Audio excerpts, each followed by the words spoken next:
Hello YouTube friends, and welcome back to my channel. If you don't know who I am, my name is Louise. I'm a mother, I love the gym, I'm an artist, that's my job.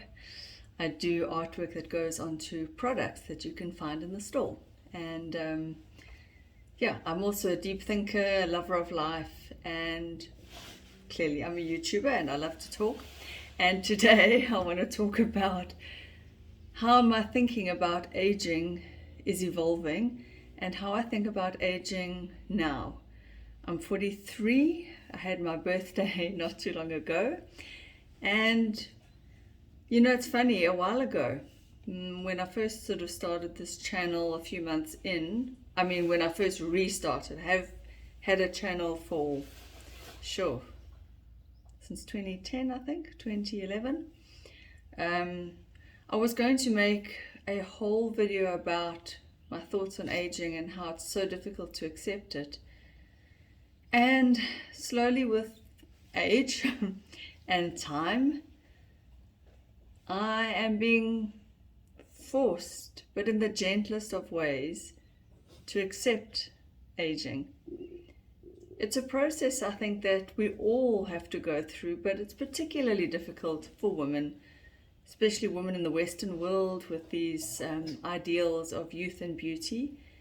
And what I do love about the internet and YouTube and social media is that more and more, if we follow those kind of people, of course, more and more we are getting to see all kinds of beauty, all kinds of body shapes. And it's crazy because we can see these people out in the world for real, but it's something about a screen and scrolling and looking and watching Netflix, and it's something about that creates the ideal in our brain. So I've noticed that if I follow too many gym or fitness people, I get this idea in my head about how a body should look. If I follow too many young, beautiful girls, I get an idea in my head about how I should look, my face, my eyelashes, my hair. I guess if you're a man and you follow wealthy, successful entrepreneurs, you may get an idea of success, or you may think you need to be like that. We all get these ideas in our heads about what we should be like, what life should be like, how we should look, act, think, sound, be, all of it. But it's no secret that on my channel I've been posting some videos on anti-aging treatments, Profhilo being the one that I've done recently. And it's hard to say whether these things work or would I have looked the same had I not done them. This is what's so difficult to say, because I can't put myself without the treatment and myself with the treatment side by side, and no one can tell me, would my skin look like this without? I don't know, and that's what I find baffling. I will say this, if I come closer. Yeah, you can see my skin. I will say this. I do feel very blessed to have a skin that does look good for its age. My mother has a skin that looks very good for her age. And we are blessed because our skins were always very oily. Mine as a teenager was very oily. And a lot of the, if you read articles and you go to a beautician's place for anything, they will often say that oily skins age better. So obviously because there's more moisture, sebum, whatever. The drier skins tend to show the effects of aging quicker. So yes, there is a genetic component to the way I look. And I haven't done much, so let me also just put that out there. Pretty much what I've shown on YouTube is what I do. I started using retinol or tretinoin, and there's a video I will link in the description box below to that, all about tretinoin. I started using that at around the age of 40. I don't use it as much anymore because the area which I would like to treat around the eyes, you actually can't put it too close to your eyes because it can dry out your eyeballs, your tear ducts. So, yeah, it's one of those things. So I actually don't use it that much anymore. Occasionally I do, when I remember, I put it on my neck and my chest here. So I'm one of these lucky people who I actually haven't done very much in the world of anti-aging. Profhilo was the biggest thing, the most expensive. The price has come down. I do regret spending that amount on that treatment because basically I'd worked extra. I'd taken on some extra work, and yeah, that went into one skin treatment. And in hindsight, there is a level of regret. Going forward, I'm glad in that I got to put the video out there, so that may help my channel grow, and that may be a positive. But there is a level of regret at that spend on what could have been extra. It was extra work that I did, so I could have benefited and invested that money in something else. But anyway, no use crying over spilt milk, it's done. And what I want to say about aging is that you can do all the treatments in the world, but obviously treatments only treat one area. So for example, just the skin, just the pigmentation, just your face, just your neck, just your chest.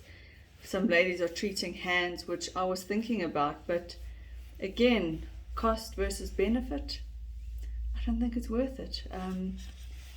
And of course, the cost of living goes up and up all the time. So to put money that could actually be invested or just going to keeping up with the cost of living, when we're all going to age inevitably anyway, I find you almost like chasing your own tail, and far more helpful. I'm not saying to give up on looking your best and doing things that make you feel good. I think that that is very important. And if doing something makes you feel better about yourself, I say go for it. Who am I to judge?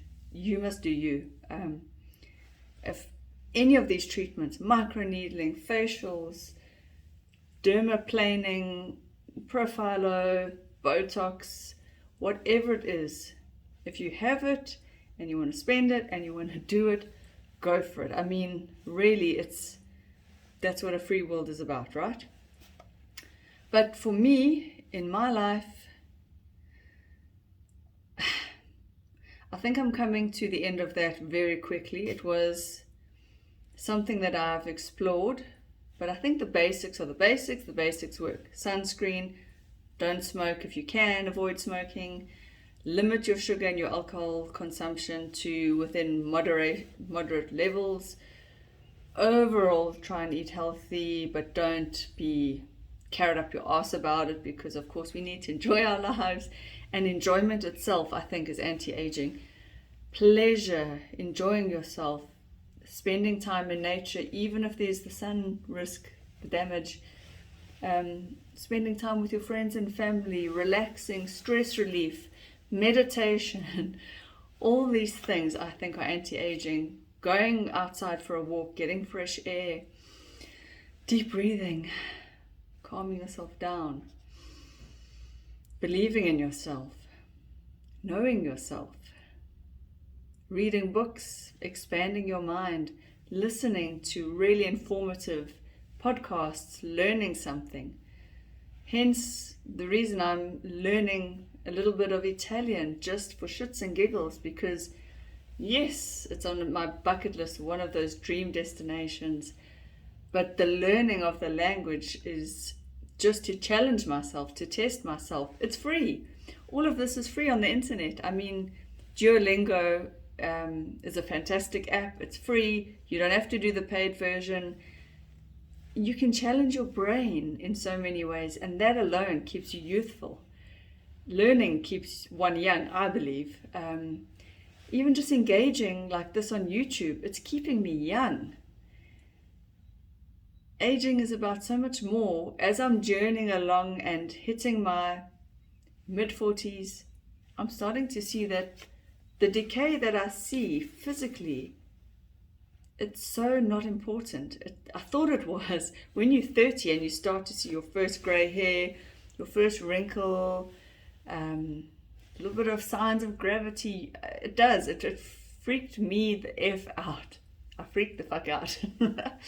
And now, through inevitability, I have no choice in the matter. I shall and will and cannot stop aging. Like I say, I can treat my face, but my neck is going to sag anyway. So eventually your mind has to say, okay, I give up. I accept.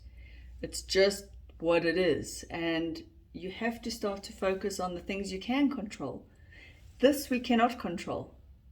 Aging will happen no matter what. No matter what, all the things that we do, we will age. We can do our best to look our best as we age, but it will happen.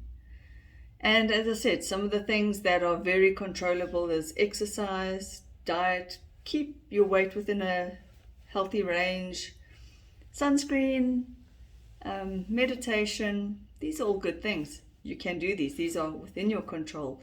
But to obsess, I'm starting to see for me as well, who I was quite hypercritical, I am, of myself, but to obsess over all this is useless and not helping anyone. So my thoughts right now are accepting myself as a whole being, as the bigger picture, and enjoying the fact that with age comes wisdom, comes a little bit more, one becomes more self-grounded, rooted. You learn that there is so much out there you don't know. You learn that your place in the world is so small. And yet with that comes this expansion of, or ideally, you expand your mind. So yeah, I'm embracing my age. I'm even allowing some grace to come through, because you can't always chase hiding your age. You just have to rock it and say, I am 43. If I look 43, bonus, because that's what I am. Have an awesome week, day, hour ahead, whatever it is. Take some time to meditate, hug your loved ones, deep breaths, go outside for a walk in nature, and learn something new. Why not? The internet is out there now. We can all learn almost anything we want, and almost all of it could be for free, and then there's obviously great online universities, but almost anything you want to know, it's so cool. It's at your fingertips. Be blessed. I love you all. Bye.